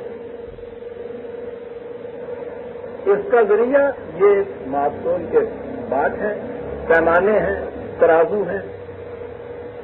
الفاظ تو یہ گاہک اور دکاندار کا ہے، لیکن اس کا اطلاق تو زندگی کے ہر شعبے میں ہوتا ہے. کسی کے عوض میں، کسی کے صلے میں، کسی کے معاوضے میں کچھ دینے کے متعلق بھی جو یہ بات ہو جاتی ہے، اس سب کا اطلاق اس کے اوپر ہوتا ہے. الفاظ ہیں غالے کا خیرم و احسن تعبیرہ. کہا یہ ٹھیک ہے کہ ڈنڈی مار کے کوئی تھوڑے سے بات میں ادھر ادھر کر کے تھوڑا سے مفاد عادلہ تو تم حاصل کر لیتے ہو، بڑا فائدہ ہو جاتا ہے اس میں. لیکن یاد رکھو یہاں نہ ہے احسن تعظیم. ہمارے یہاں تو تعظیم کا لفظ بھی اصطلاحیں بگڑ چکی ہوئی ہیں، صرف ایک ہی معنی رہ گئے ہیں. قرآن کا مفہوم اپنی مرضی کے مطابق بیان کرنا، اسے تعظیم کہا جاتا ہے. اسی لیے اس کو بڑا معیوب قرار دیا جاتا ہے تعظیم، اور اس کو ہی بہت معیوب پسندی قرار دیا جاتا ہے کہ ساتھ تعظیم بھی کرتا ہے. اسے تو وہ اکبر سمجھا جاتا تھا نا ان چیزوں کو، خوب انداز تھا اس کا. میری قرآن دانی سے نہ ہو کہ تم خفاف صاحب، میں نے جو قرآن کی آیت پڑھ کے تمہیں بتا دی ہے اس کے اوپر ناراض ہونے کی کوئی بات نہیں ہے. 3 بجے بھی آپ ہو گئے کہ صاحب یہ تو خلاف جا رہی ہے سارے. میں آیا تھا فتویٰ دینے کے لیے اپنے حق میں، تو انہوں نے یہ قرآن کی آیت پڑھ کے سنا دی، تو سراسر ہمارے خلاف چلی گئی. تو اس نے کہا تو میں تمہارے پاس کیوں جاؤں، میں مولانا حضرت صاحب کے پاس کیوں نہ تشریف لے جاؤں گا، چلا جاؤں گا. 25 روپئے انہوں نے مقرر کر رکھا فتوے کی قیمت کا، وہاں سے لے کہا نہیں جاؤ نہیں جائیں بات سے جاتے. دکاندار کہتا ہے یہ قرآن دانی ہے، صرف میری قرآن دانی پہ نا مجھے تم خفا صاحب. مجھے تعویل بھی آتی ہے، اپنا مدعا کہیے صاحب کہتے کیا ہو. تم نے آگے بات بتائی نہیں تھی، پوچھا یہی تھا کہ اس معاملے کے متعلق قرآن کی کیا کہتا ہے. میں سیدھا سا آدمی بھولا بھالا تھا، میں نے قرآن کی آیت بتا دی. اب یہ جو ہے یہ موافق نہیں پڑی آپ کے، تو پہلے اپنا مدعا کہیے، بات کہو کاہے کے لیے چاہتے ہو، مجھے اس کی تعویل دی آتی. خیر، تعویل کا معنی ہوتا ہے معال کار. معال کا لفظ تو آپ بولتے ہیں نا اپنے یہاں، معال کا لفظ تو بولتے ہیں، تعویل میں یہ معنی نہیں لیتے. دیکھا کیسے فرق پڑتا ہے لفظوں کا. معال کار کہتا ہے یہ ٹھیک ہے، یہ ڈنڈیاں مارنے سے، یہ پیمانے غلط رکھنے سے، یہ کاروبار کی دنیا میں دھوکے دینے سے، فریب کاریوں سے ٹھیک ہے، بڑی جلدی پیسہ حاصل ہو جاتا ہے. لیکن یاد رکھو انجام کار اس معاشرے کا حسن بگڑ جاتا ہے، اس کا توازن بگڑ جاتا ہے، اور یہی چیز ہے جو اس کو لے کے ڈوب جاتی ہے۔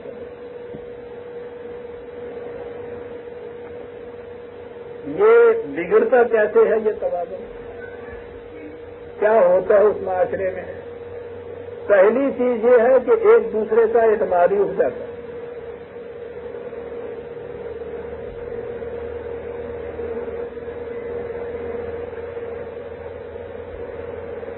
پہلی چیز یہ،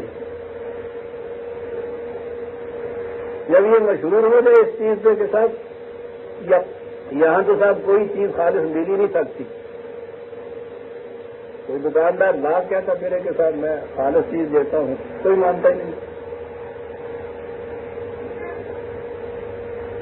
اس کی بنیاد کیا ہے کہ یہ چیز اتنی عام ہو گئی ہے کہ صحیح بات کہنے والے کی بھی بات نہیں مانی جاتی، اور وہ ہے اصلی روز معاشرے کا، یہ ہے بنیاد اصلی معاشرے کی تباہیوں کی، اور یہ ہوتا ہے جھوٹا پروپیگنڈا۔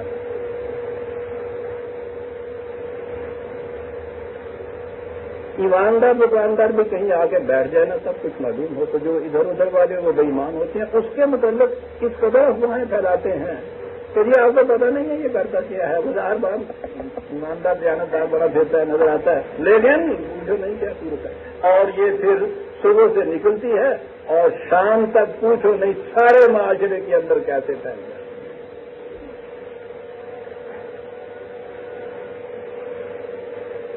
پہلے ذرائع ابلاغ اتنے تیز نہیں ہوتے تھے، اتنے عام نہیں ہوتے تھے، بات پھیلتے پھیلتے بھی کچھ وقت لیا کرتی تھی۔ تو اب تو صاحب باقی فضل و کرم سے اس قدر ذرائع ابلاغ موجود ہیں کہ کسی کے متعلق جو جی میں آئے آپ کہہ دیجیے، وہ شام کو بہت دیر میں جا کے شام ہوتی ہے، آپ چند گھنٹوں میں دیکھیے کہ کیا ہو۔ اور پھر جب ان ذرائع ابلاغ پہ کنٹرول ہو تو پھر تو پوچھو ہی نہ کہ یہ جنود ابلیس جسے قرآن نے کہہ کے پکارا ہے۔ آپ کو معلوم ہے قرآن نے جب یہ ابلیس نے جب یہ چیلنج کیا تھا ابن آدم کے متعلق، اور خدا سے یہ کہا تھا کہ ٹھیک ہے صاحب اسے بھی چھوڑ دیجیے دنیا میں اور مجھے بھی چھوڑ دیجیے، شرط اس میں یہ ہے کہ یہ نہ ہو کہ میں جب اس کا ٹینٹوا دباؤں تو آپ میرا ٹینٹوا دبا دیں۔ دلدل کا منصف بننا ہے تو بیان دائی مت بننا، تو چھاڑ دے سانو دو ہم دلدل کہ دیکھ پھر تماشا۔ تو آپ کو پتا نا کہ اس تماشے کے پھر یہ لفظ کیا اس نے استعمال کیا تھا، دیکھ پھر تماشا۔ یہ ہمارے ہاں کے شہری بچوں نے تو وہ تماشا دیکھا نہیں، ہم گاؤں والوں نے دیکھا۔ پنڈ کے منڈے والے قابو کے لیے آ جائے نا کسی کا کوئی چھوٹا جہا وشیرا، ہم دین ہوتا اب ان کے پاس تو نہ وہ زین ہوتی ہے، نہ کاٹی ہوتی ہے، نہ لگام ہوتی ہے، کتوں مونجتی رسی لے کے نا وہ منہ وال دیں جنہوں کبھی کہتے ہیں۔ آپ کو میں پہلے بھی بتا چکا ہوں کہ لفظ ہے قرآن، کبھی دیں انہوں پا تو پھر جو کچھ ہو رہا ہے یہ ہوتا ہے وہ ہم لوگ بھی جانتے ہیں جنہوں نے دیکھا ہوا ہے، اس بیچارے گدے یا اس بیچارے بچیرے کا۔ ابلیس نے یہ کہا تھا کہ اسے چھوڑ دیجئے، مجھے یہ اجازت دیجئے کہ آپ نہ اس میں متفق ہوں، اور پھر دیکھیے کہ میں کبھی پا کے نچاؤنا کیویں ہے۔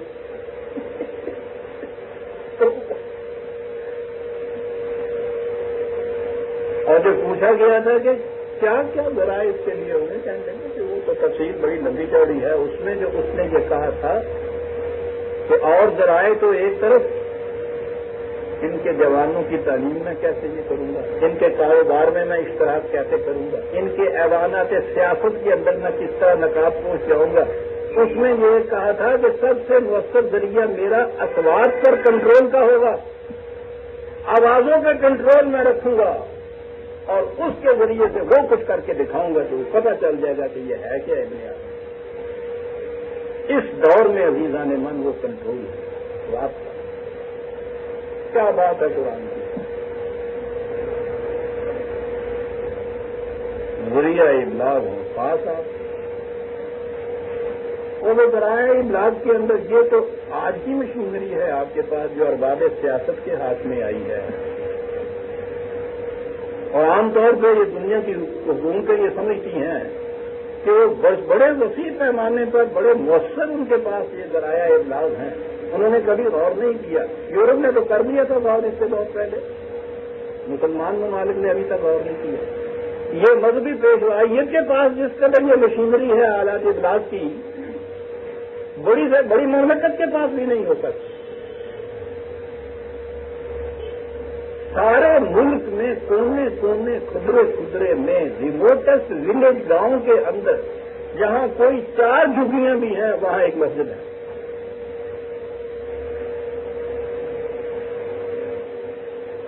بغیر اشتہار کے, بغیر کسی قسم کے انتظام کے, بغیر کسی تردد کے دن میں 5-4 دفعہ وہاں آنا ہوتا ہے لوگوں کو. اس آنے کی اہمیت انہوں نے لکھ کے لگا رکھی ہوتی ہے کہ جہاں نہیں آؤ گے تو پہلی چیز حشر کے دہاڑے یہ پوچھی جائے گی کہ مولوی کی بات سننے کے لیے گئے تھے یا نہیں. اولی پرس سے نماؤ. سوچیے اتنی بکھی ہوئی مشینری پروپیگنڈے کی کسی مملکت کے پاس بھی ہے. پھر اتنی مؤثر کہ ضرور اس میں جائیں گے. کسی ایک ان کے مرکز سے بات جو نکالی ہوئی, اور اب تو آرگنائزڈ ہو گیا نا, یہ پہلے آرگنائز نہیں ہوتا تھا, اب آرگنائزڈ ہے ریلیجن آپ کے یہاں کا. پیشوائیت آرگنائزڈ ہے جیسے یورپ میں ہوئی تھی, اور جس کے بعد پھر مملکتیں کانپ اٹھی تھی, زلزلے ان میں آ گئے تھے. وہ تو پوچھو نہیں ان کو کتنا بڑا جہاد کرنا پڑا ان کو ان کی حدود کے اندر باندھنے کے لیے. بچ گیا یورپ, ورنہ ویسے تباہ ہوتا جیسے آپ تباہ ہو رہے ہیں اس وقت. ان مساجد کے ذریعے سے, ان ممبروں کے ذریعے سے, ان واس کے اسٹیجز کے ذریعے سے وہ پروپیگنڈا ہوتا ہے صاحب کہ اس کا ازالہ اور مدافعت کسی اور صورت میں ممکن ہی نہیں. ادھر تو پھر بھی لوگ یہ کہہ دیتے ہیں کہ صاحب یہ سب جھوٹ بولا جاتا ہے, ریڈیو پہ, ٹیلی ویژن پہ, اخبارات سے, ان کی تقریروں سے, ان کے بیانات سے کہہ دیا جاتا ہے. کسی مولوی صاحب کے متعلق تو آپ یہ بات نہیں کہہ سکتے, اور کہنے کے بعد اس محلے میں نہیں رہ سکتے, اس گاؤں میں نہیں رہ سکتے. اس لیے کہ وہ یہ نہیں کہتا کہ میں کہتا ہوں یہ بات, وہ کہتا ہے ارشاد خداوندی ہے, فرمان رسول اللہ صلی اللہ علیہ وسلم, بزرگان کرام نے یہ کہہ دیا ہے. فلاں صاحب حضرت صاحب کا یہ قول ہے, آپ تو بات نہیں کر سکتے. اپنی زندگی میں کبھی اپنے یہ نہیں کہتا کہ میں کہتا ہوں. جب یہی مر جاتے ہیں تو اس کا آنے والا ان کو حضرت صاحب کہہ کے پکار دیتا ہے, اور فرمایا کہ انہوں نے ارشاد فرمایا تھا, ہم نے یہاں سنایا تھا. یہ حضرت صاحب ہو جاتا ہے. ہر شخص ان سے ڈرتا ہے. جس کے متعلق جو جی میں آئے ایک بات یہ کہہ دیں, پھر اس غریب کا کہیں ٹھکانا ہی.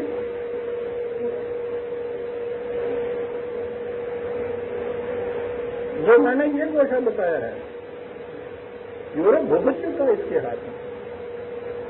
وہ تو میں نے کہا ہے نا کہ تباہ ہو چکا تھا, بچ گیا وہ. یہ حیثیت اس گوشے کی, کاروباری گوشے کے اندر یا میرے اللہ, وہ جو روز چیزیں یہ آتی ہیں, ابھی ابھی میرے ایک دوست نے مجھے بتایا کہ وہ مقدر ترین اخبارات کی یہ بات ہے کہ یہ کاسمیٹکس جو آتے ہیں ہمارے ہاں, یہ میک اپ جس میں یہ کیا جاتا ہے, اپنی بدنمائی کے داغوں کو چھپانے کی ناکام کوششیں کی جاتی ہے.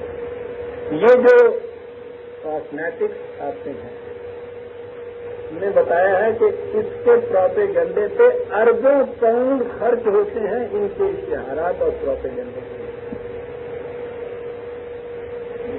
ایک چھوٹی سی آئٹم ہے یہ, اور یہ سگریٹ اور یہ غلط قسم کی دوائیاں, اور پھر ان اشتہارات کی کیفیت بڑی عجیب ہوتی ہے. ایک سامنے اشتہار آتا ہے کہ یہ پریپریشن کوڈین کی ہے, سر درد اور یہ اور تمام دکھوں کا علاج اس کے اندر وہ سارے کا سارا یہ ہوتا ہے. وہ ٹکیا ابھی گلاس میں ڈال کے یوں ہوتی ہے, اگلا اشتہار آتا ہے کوڈین بڑی مضر صحت ہے, اس میں افیون ہوتا ہے, ہم نے یہ ونڈوز نکالی ہے, اس میں کوڈین نہیں ہے, وہ بھی اسی طرح سے چلا آ رہا ہے, وہ بھی اسی طرح سے چلا آ رہا ہے. اس قدر یہ اشتہارات مؤثر ہوتے ہیں کہ دے کریٹ نیسیسٹی, یعنی آپ کو ضرورت نہیں ہوتی اس چیز کی. نفسیاتی بات ہے یہ, ایک چیز بار بار بار بار بار بار بار بار جو کہی جائے, ایک تو آپ خود محسوس کرنے لگ جاتے ہیں کہ ہاں ہے مجھ میں لیے. نروس سسٹم میں کمزوری جو ہو اس کے لیے وہ ایک دوائی بڑی مؤثر. اب نروس سسٹم کی کمزوری کی علامات وہ گناتے ہیں. دنیا میں کوئی انسان ایسا نہیں جس میں اس میں سے کوئی علامت نہ پائی جاتی. ایک دن ریلیز کرے گا, 2 دن کرے گا, پھر کہے گا کہ ہاں بات تو کچھ ہی کہہ رہا ہے, چل بھائی تو بھی اس میں. ساری دنیا جو ہے اس میں آج ابلیس کا یہ جو کہنا تھا کہ میں اصوات سے کنٹرول کر کے تمہیں بتاؤں گا, اسے نچا رہا ہے ابن آدم کو ابھی جان. اور 1400 سال پہلے قرآن نے یہ بات کہی کہ یاد رکھو اس کا ایک علاج ہے, لا تقف ما ليس لك به علم. جس بات کا خود علم حاصل نہ کر لو اس کے پیچھے کبھی نہ لگا کر. 4 لفظ ہے عزیزان من, میں کہتا ہوں سب کچھ چھوڑ دیجیے آپ اس معاشرے کی خرابیوں کو دور کرنے کے لیے اس ایک ارشاد خداوندی پہ عمل کرنی ہے. جس بات کی خود تحقیق نہ کر لو اس کے پیچھے مت کر, ایک قدم نہ اٹھاؤ اس کے پیچھے. یاد رکھو یہ تھا نا وعدے کے متعلق کا آنا مسودہ پوچھا جائے گا. کہا سن لو ہم سے, ان السمع والبصر والفؤاد کل اولئک کان عنہ مسئولا. تمہارے کانوں سے پوچھیں گے, تمہاری آنکھوں سے پوچھیں گے. خود تحقیق کی تھی تم نے آج سنا تھا اس کو یہ کہتے ہوئے, تم نے خود دیکھا تھا اس کو یہ کرتے ہوئے. اور اگلی چیز پھر یہی نہیں, جو چیزیں خبر کی شکل میں تمہارے پاس پہنچی تھی اور تم نے خیر سن بھی لیا دیکھ بھی لیا, اگلی چیز اور ہے عزیزان من, خالی سن لینا دیکھنا ہی نہیں ہے. ایک چیز ہے انسان کے اندر مائنڈ جسے کہتے ہیں, جسے آپ ریزن کہتے ہیں, جسے عقل و فکر کہتے ہیں, کہ پھر جو کوئی سنا دیکھا تھا عقل و فکر کی روح سے بھی اس کو پرکھ کے دیکھ دیا تھا کہ بات یہی ہے. ٹھیک ہے, تم نے دیکھا ہے شام کے جھٹپٹے میں ایک شخص جو تھا ایک جوان عورت کے ساتھ چلا جا رہا تھا, دیکھا ہے تم نے اسے, آنکھ تمہاری صحیح کہہ رہی ہے. تم نے اپنے قوت فکر سے بھی یہ پوچھا تھا کہ وہ اس کی بیوی نہ ہو کہیں.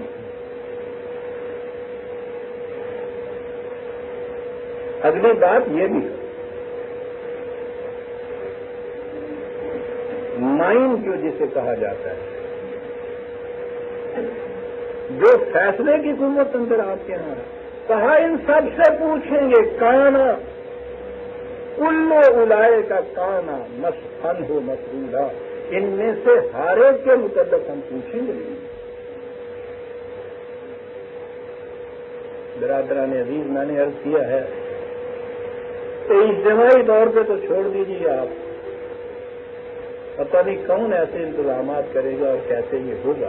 انفرادی طور پہ ہی اپنی زندگی میں اگر اپنا یہ اصول بنا دیں کہ میں سنی سنائی بات کے متعلق کوئی اثر نہیں دوں گا جب تک خود اس کے متعلق تحقیق نہیں کر لوں گا. آپ یہ کیجیے عزیزان من, آپ دیکھیں گے کم از کم 50% خرابیاں تو اتنے سے دور ہو جائیں گی آپ کو, اور کتنا کانفیڈینس آپ کو حاصل ہو جائے گا. اب جو بات اصل میں اس پروپیگنڈے نے, فالس پروپیگنڈے نے جو بات خرابی اصل کی ہے نا, آپس میں ایک دوسرے پہ کانفیڈینس ہی اٹھ گیا ہے. کسی کے متعلق نیک بات آ کے کوئی کہتا ہے نا کہ اس نے یہ کیا ہے, اعتبار ہی کوئی نہیں کرتا, اعتماد کوئی نہیں کرتا, کہہ کے چلا جاتا ہے, پیچھے سے وہ کہتا ہے اعتبار کیا ہے یہ جو کہہ گیا ہے. اور جب آپس میں اعتماد نہ رہے آپ کا، یاد رکھیے بس وہی معاشرہ نہیں ہوتا۔ عدم اعتماد سے عدم سکون پیدا ہوتا ہے انسان کے، پھر ہزاروں وساوت پیدا ہوتے ہیں، پھر ہزاروں شکوک پیدا ہوتے ہیں، پھر دوسرے کے خلاف تاثرات پیدا ہوتے ہیں، نفرت پیدا ہوتی ہے۔ یہ ساری چیزیں اسی بیج کے، اسی شجر خبیثہ کے ثمر و برگزار ہے۔ ایک چیز اپنی نج کی زندگی میں عزیزان مان اس کو اصول بنا لیجیے گا، بڑے بڑے احکام اور اقدار کو چھوڑیے، اتنی سی بات کو کہ لا تقف ما لیس لک بہ علم ان السمع والبصر والفؤاد کل اولئک کان عنہ مسئولا۔ جب تک خود تحقیق نہ کر لیا کرو، کسی بات کے پیچھے نہ لگا کرو۔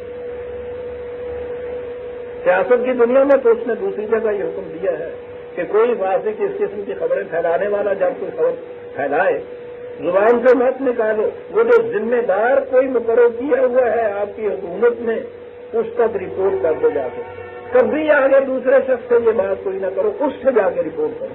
یہ اس کا فریضہ ہے کہ وہ تحقیق کرے کہ بات اصل میں کیا ہے۔ یہ جو آپ کے ہاں کے سیاسیین غلط باتیں کرنا کرتے ہیں وہ بھی اسی سے فائدہ اٹھاتے ہیں کہ یہ کوئی نہیں کرتا۔ تو میں نے عرض کیا ہے کہ قرآن کے یہ احکام آپ دیکھیے،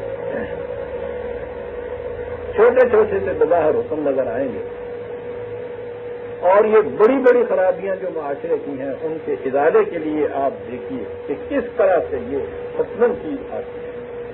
ایک ہی اور آگے یہ ابھی عرض کر دوں، پھر وہ آئے گا کہ یہ ہم نے وحی کے ذریعے دی ہیں، وقت تو ہو گیا ہے لیکن میں جلدی ختم کر دوں گا۔ ولا تمشي في الأرض مرحا إنك لن تخرق الأرض ولن تبلغ الجبال طولا۔ بات بظاہر نظر یہ آتی ہے کہ کچھ خاص بات تو صحیح نہیں ہے کہ اکڑ کے نہ چلو، اکڑ کے چلنے سے دو باتیں ہوتی ہیں، ایک تو زمین پہ پاؤں ذرا زور سے دبا کے رکھا جاتا ہے، ایک یوں گردن کی جاتی ہے۔ سمجھانے کے لیے تو بات بڑی آسان تھی، کہا وہ تمہارے اس زور سے پاؤں رکھنے سے یہ تو ہونے سے رہا کہ زمین میں جگہ پڑ جائے، اور تمہارے اکڑنے سے یہ ہونے سے رہا کہ آسمان پھاڑ دو تم، تو کر کیا رہے؟ اتنا ہی نہیں کہا ولا تم سے سلا مرہم ہے، بات تو یہ ہے ساری۔ دیگر مقامات میں آپ دیجیے تو اس نے خود بتایا ہے کہ یہ اس سے ہوتا کیا ہے، کون لوگ ہیں یہ کرنے والے جو ہیں۔ ایک چیز تو اس نے اس کا معنی میں فخورن کہی ہے، فخرن کہی، اور میں نے وہ بتایا ہوا کہ عربوں کے یہاں یہ کس کو کہتے ہیں۔ جی سمجھتا ہوں نا گٹا سارا وہ دو کہ علم بھی نہ دے دے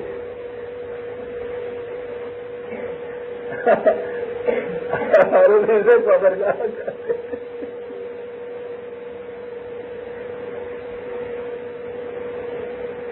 اندروں کھولا باہروں بڑا بنے۔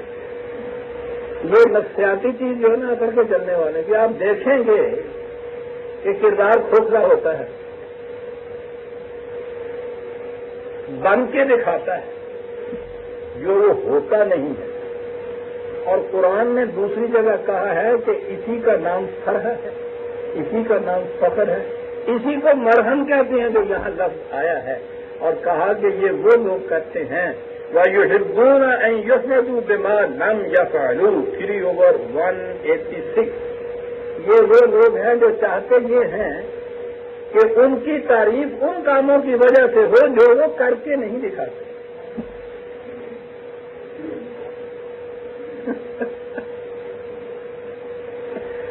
کہ آکڑے پھر دے جن قرآن نے کیا نا، ایک بات اتنی نہیں ہے کہ گاؤں کا سردار ہی اپنا ٹرا اونچا کر دیتا ہے، پاؤں مار کے یوں آکڑے پھر بھی تہذیب والے من بڑے بڑے گروہ پہ آ جاتے ہیں صاحب، اور وہ ہر ایک کی بنیاد یہ ہوتی ہے یحبون ان یحمدوا بما لم یفعلوا، چاہتے یہ ہیں کہ تعریف ہو ان کی ان کاموں کی وجہ سے جو وہ کر کے نہیں دکھاتے۔ اتنا بڑا استقبالیہ جو ہے اس کا ثقافت ڈریس پیش ہوا وہ ہوتا ہے، تو سبھی ذرا بات سبھی اور تم نے یہ کر دکھایا اور اس عید میں یہ کچھ ہوا اور اہل ہمایوں اور سارا کچھ وہ کرنے والا بھی جانتا ہے، میں جھوٹ بولتا ہوں یہ بھی جانتا ہے، وہ جھوٹ بولتے ہیں، لیکن یوم تو خوش ہو رہا ہے جو ہندونا یوسمدوں سے بات ہم یا پڑھوں۔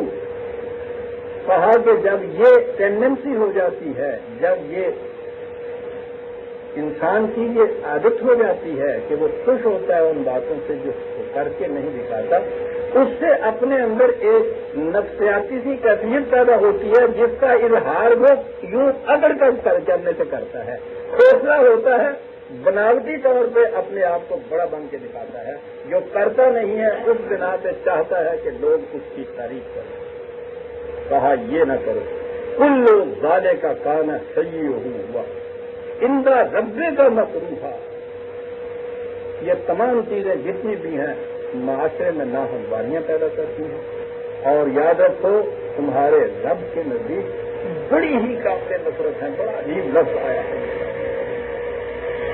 ان تمام چیزوں سے باز رہو، اور آگے کہا ہے کہ یہ باتیں یوں ہی نہیں کہی گئی، ان کی بنیاد رہی کے اوپر ہے جس سے تم اپنا ایمان رکھتے ہو۔ وقت ہو گیا، ہم سورہ بنی اسرائیل کی آیت 38 تک آ گئے، 39 سے اگلے درس میں دیں گے۔ ربنا تقبل منا انک انت السمیع العلیم۔